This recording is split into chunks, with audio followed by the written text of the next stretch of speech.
several years back, I started hypothesizing this cool idea for a new style of trading, but I was still in testing phase or back testing phase. I wasn't anywhere near ready to pull the trigger, but I had left the police department and decided to go off trading on my full-time trader.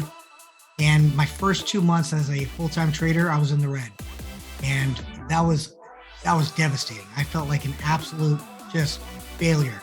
I didn't know what to do. I thought I just made the biggest mistake. I gave up my pension. I gave up,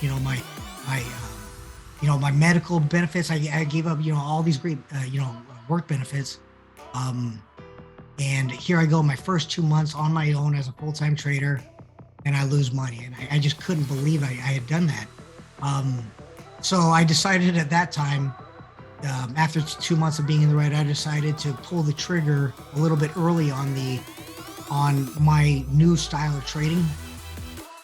And I haven't looked back since. I've been in the green every single month since then. And I've double-digit returns every quarter since I started. Welcome, everybody, to the RLT Pivot Podcast. My name is Tracy, and I am joined with my amazing co-host, Mr. Dan Janson. How are you, sir? I am doing absolutely incredible, especially because we got my boy, my homie with us today. We got Ahmet Candan filling us in on some of the greatness that he's been up to and kind of the journey that he's had. So, Ahmet, how you been, man? I've been doing fantastic, Dan. I miss you all. I still talk about RLT to this day, even in my trade room. I love where I came from. I have nothing but great things to say about you guys. As I was telling, before we started recording, I was saying Dan used to always be the one guy on the mic that I used to really enjoy when I'd open up the room and see that he's got the room, because it was just a fun day, no matter what. Even I don't care if I had a red day or green day. If I got through the day laughing, I was happy.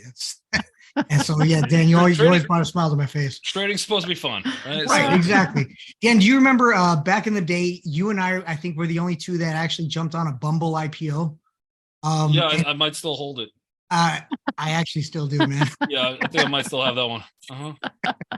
Well, one day, we'll see who's laughing then, Yeah, exactly. There's nothing to laugh about last I checked, but yeah. No, because we were saying I'm just going to be stubborn about this one, and once I heard you say that, it's like, yeah, me too. I'll just go ahead and be stubborn about it, and that's probably the only stubborn position I've ever had.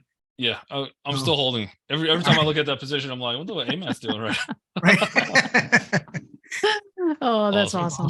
Tell us a little bit about, because you were with RLTs, but tell us a little bit before that and what kind of interested you in getting started in trading in the first place. Okay. Well, so my background is in physics and math, and so I really enjoy the data analysis aspect of trading. Although I didn't realize how much that would be a part of my trading career today. Maybe 11, 12 years ago, I started trading Forex. And the reason I traded Forex, because I didn't want to put a lot of money into it, and you don't have to have $25,000, per the PDT rule. So I got into Forex at first, and I'm sure my journey was very similar to a lot of other traders' journeys. Insofar that I would find a strategy that, online or in a book somewhere, and I would try it out. I might be a little bit profitable for a little bit. And then so I'd go with a bigger position, and then I'd lose. And then I'd scour the internet, scour another set of books and find another strategy. And the same thing would happen. And I find another strategy and another strategy. And it became this rabbit hole where I was just trying several different strategies and thinking that if I just found the right strategy, I would, one day be successful. And obviously now we all know that that's just not the case. But when I first started out, I made the same mistake that so many traders make. But so I did Forex for a while. It took several years before I was ready to jump into stocks. I did stocks for a little bit before I joined RLT. I probably did that for maybe a handful of years. Again, never found real great success. To me, a successful year was when I broke even. So, a lot of up and down in my previous years, but eventually I found RLT, and RLT, what I learned from RLT that I thought was fantastic was this whole idea of not just a structured strategy, but a structured management plan. And that's where I first learned the R system. I thought, I had never considered that there should be a structure to your management, or to your position or trade management, and that was very eye-opening to me. And so it kind of opened up a whole new field of trading for me, that I had never previously considered. So yeah, I was with RLT for a while. I learned a lot more about options with RLT, and I started getting into options trading, a little more serious options trading. Several years ago, I started playing around with and hypothesizing a new type of trade, and that's what kind of led me to, so I was doing very well in my career. At the time, I was a full-time police officer back in California, as you might remember, but I was trading part-time, all these years. And several years back, I started hypothesizing this cool idea for a new style of trading, but I was still in testing phase, or back testing phase. I wasn't anywhere near ready to pull the trigger, but I had left the police department and decided to go off trading on my full-time trader. And my first 2 months as a full-time trader, I was in the red, and that was devastating. I felt like an absolute just failure. I didn't know what to do. I thought I just made the biggest mistake. I gave up my pension. I gave up, my my medical benefits. I gave up, all these great, work benefits. And here I go, my first 2 months on my own as a full-time trader, and I lose money. And I just couldn't believe I had done that. So I decided at that time, after 2 months of being in the red, I decided to pull the trigger a little bit early on my new style of trading. And I haven't looked back since. I've been in the green every single month since then. And I've double-digit returns every quarter since I started. I started that new strategy back in May of 2021. So it's been 2 years now, and it's been very successful. It's all I do. It's all I have done for almost 2 years. I haven't done any other style of trading. That's Boring. awesome. Boring. Oh, buddy. Dan, you have no idea how boring it is now, dude. I thought I could do this for 10, 15 years, but I'm so bored at this point. That's good. You're like, That I means you'll be can't believe I profitable. keep making money. It's just Right. horrible. It's terrible. Well, Now, all right, so before I'm sorry to interrupt, Trace, but before we get into the kind of the strategy stuff like that, Yeah. There's a lot of people that are in the position you were 3 years ago, 4 years ago, Right. where you had that really good job, you got the safety net, you got the pension.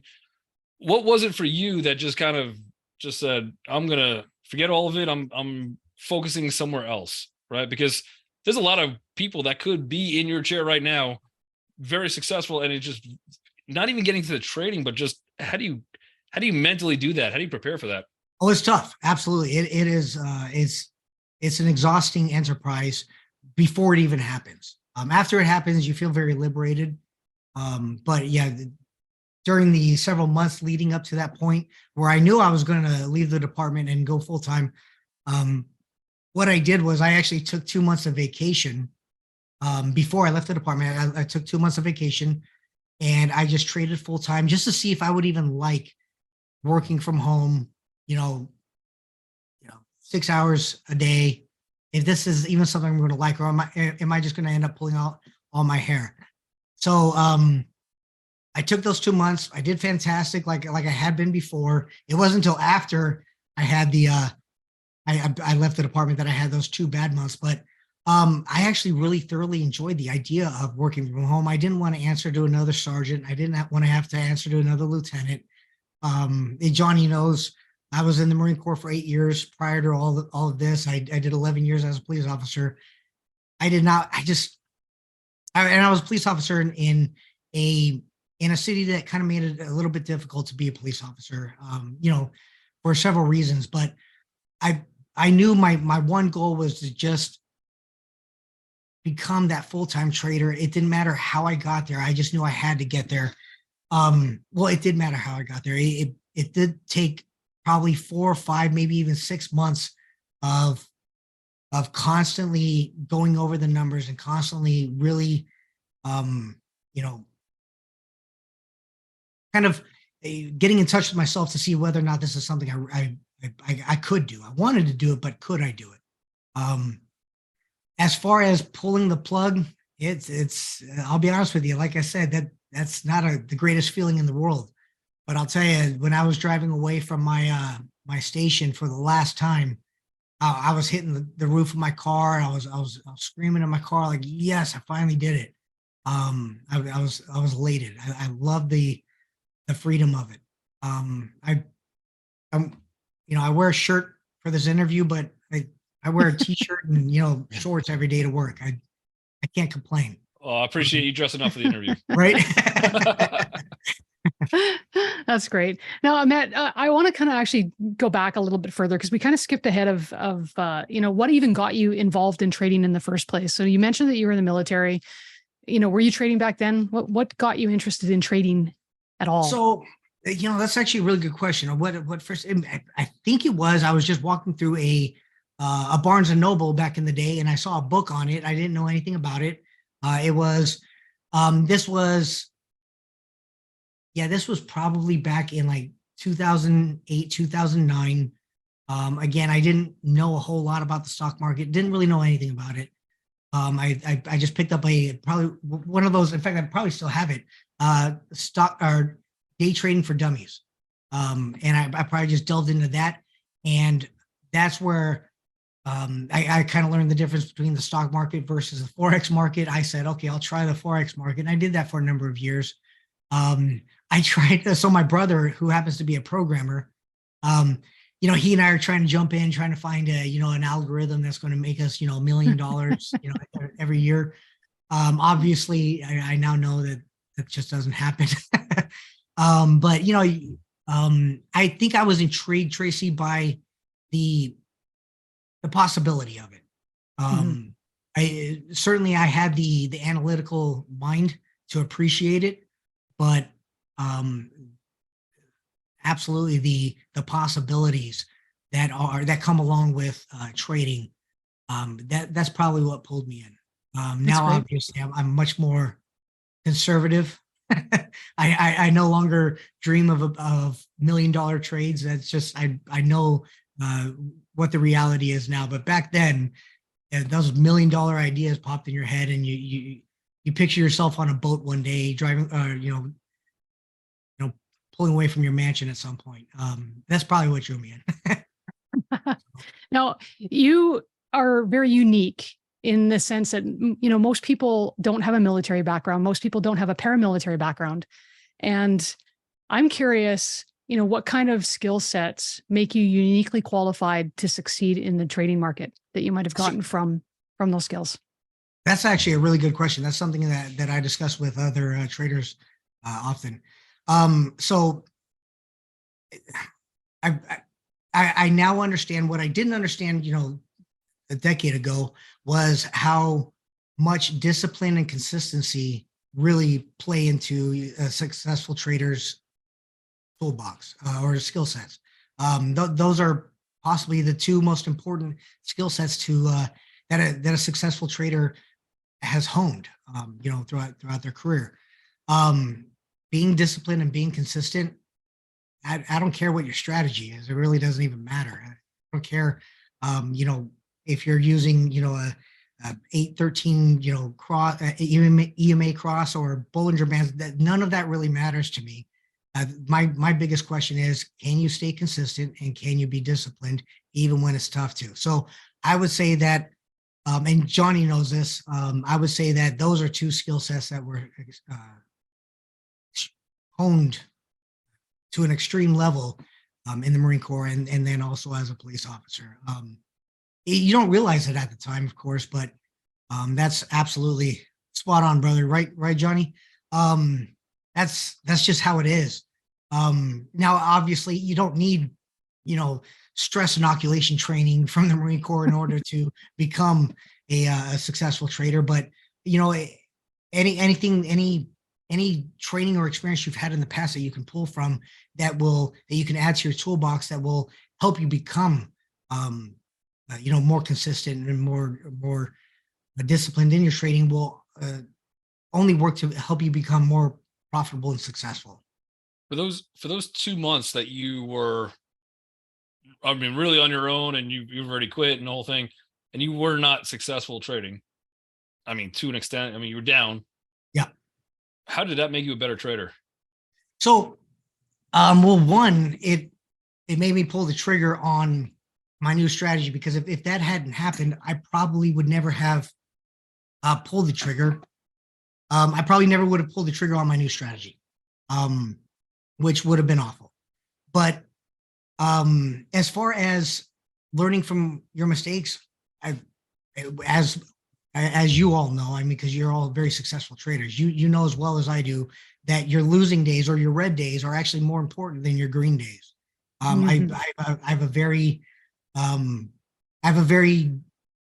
thorough system that I utilize every single day, where I take notes on a daily basis in my journal that I created, and those notes they outline not only the things that went well, but also any mistakes that I had made during that day. And what's great about this is, so I take those notes every day during trading, and every Friday, at the end of every Friday, I'll read through all the notes from the week, and I'll make notes for the week. And then at the end of every month, I'll go through all my Friday notes, all my weekly notes.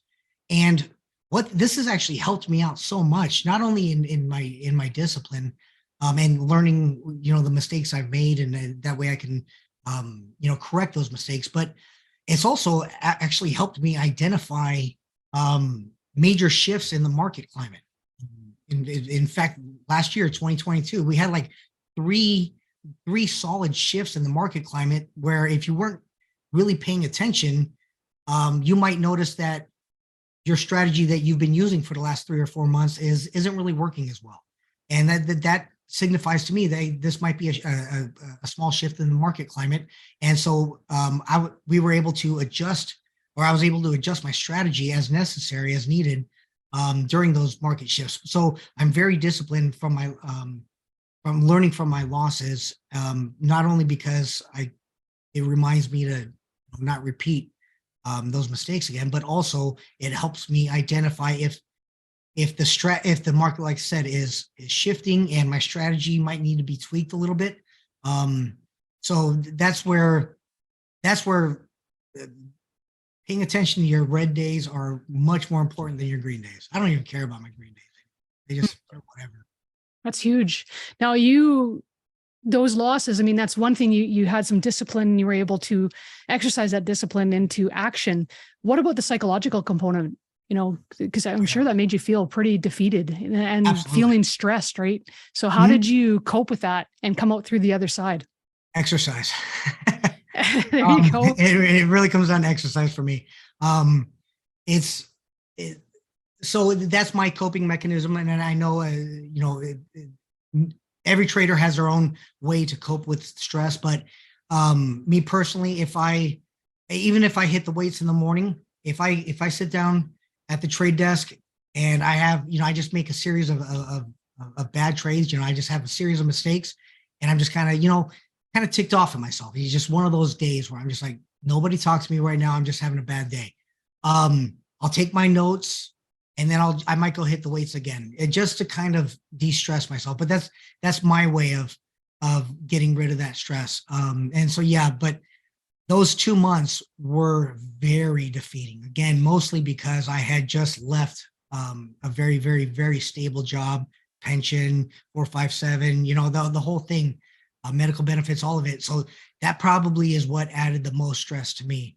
But do you think that if the 2-month vacation that you took were your 2 bad red days, do you think you'd still be doing what you were doing? Oh, now? Question. and that's a good question. I've never actually considered that. If I had failed those, If you're 2 months Yeah. with the bad ones that you were just on vacation but still had the cushion of the job, do you oh, think you would have progressed to where you are now?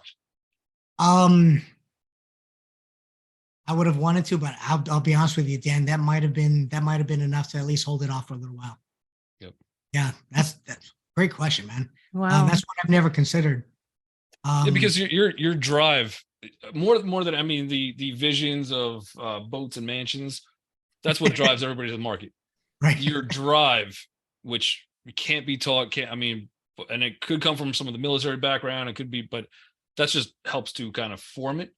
Right. But it's the drive that keeps people in the market, right? Right. And You- I can you're gonna I get just, clobbered sorry? over the head. Yeah, you're Yeah. gonna get clobbered over the head every now and then in the market. oh, you're And going you to could have a bad month or bad, especially in the beginning. That's the toughest part. Yep. Once people break that hurdle and they're like, they understand progression, yeah. they're Wow. they're in it. So I Oh, think it's the true. drive that ultimately is really getting to where you're at. But I think that the job was a safety net where Yeah. I think you still would have got there. But yeah, I think it would have probably, for me, if I Delayed was it. in a position. Yeah, it would. I'm sure it would have delayed it because I had given myself. So I left the department in February of 2021, and I had given myself till June of 2021. So I took off December and February. I'm sorry, December and January. Those were the 2 months, and then February is when I actually left the department. But I had given myself till June to make the actual decision. So if those 2 months that I took vacation ended up being red months, I still would have left. It just would have been delayed by 3 or 4 months, I'm sure. Right. Gotcha. But yeah, that's a really good question, and I completely agree. By the way, Dan, that drive, that dedication, if you're the type of person that's going to question yourself constantly, it's the working on your own is going to be tough. But obviously, the longer you trade and the more experience you have in trading, the more confidence you're going to build in yourself. And some people are just naturally gifted with confidence. Some people have to kind of earn it. So if you're the type that has to earn it, not a big deal. There's no rush, but don't ever give up on it. You're going to have red months. I mean, without question. My red months my red days are programmed into my strategy. I have I personally do things a little bit that I have a fixed risk and I have a fixed reward. That way I have a known risk reward ratio. So, and yeah, I plan that 15% of my days are going to be in the red. I mean, I just know that without question that, 15 days out of 100 are going to be in the red. So they don't bother me anymore. They used to, but they don't bother me. Well, they say that I don't know if they say this exactly, but they kind of imply it. But the market is probably one of the most expensive therapists out there. So the market will force you to become and view and visualize and deal with your demons. And if it doesn't, you won't come out the other side. So it's not a very good thing. But listen, it's a good mirror. Exactly. Matt, do you have a family as well that you're supporting? I do. So I have 3 daughters, ages 13, 11, and 11. I have twin daughters who are 11. My favorite people in the world, obviously. Yeah. I like how you check to make sure they weren't there to listen. Right. but that's an added stress too, right? Because it's not just you trading. So tell me about the support that you had from your family in this transition. So, so I am divorced, and in all sincerity, I actually joined the police department after we found out that we were going to have our first daughter, 13 years ago, and so it has been that long. Okay, yeah. So I joined the department soon after finding out that we were going to have a baby, and because I wanted that steady income. So I closed my business, a few, just prior to that, during the 2008 crisis. I closed my business, and then beginning of 2010, I went off to the police academy. So yeah, at that time, I had traded in, potential for that security because I needed that security for my daughters. But I knew that obviously there was a glass ceiling. There's a point at which I could never break through as a police officer. So, after, my kids, were grown, they're growing up. I decided, if I don't do this now, I'm never going to do it. And if I keep putting it off, by what I mean is if I keep putting off going full time as a trader, I keep putting it off and putting it off and putting it off. It's just, I'm going to wake up one day, old and it'll be too late to do anything at that point. So, and I knew at one point I just had to pull the trigger and take that chance. It's not an easy thing. It's something I struggled with for a while, but obviously I've never once, except for those first 2 months, there's a little bit of regret, but oh, looks like the market's out. Okay. But after that, after those initial 2 months, I haven't looked back at all. I mean, there hasn't been a moment, not even a minute of time where I've thought to myself, why did I leave? It's just been nothing but a fantastic part of my journey. That's excellent. That's excellent.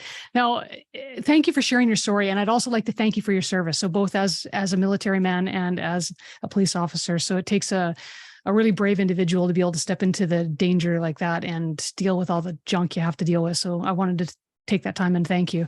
Let's transition a little bit into your actual strategy. So Okay. Why don't you explain to us what your strategy is and we can have a chat about that. So what I do is I trade 0DTE options on the S&P index.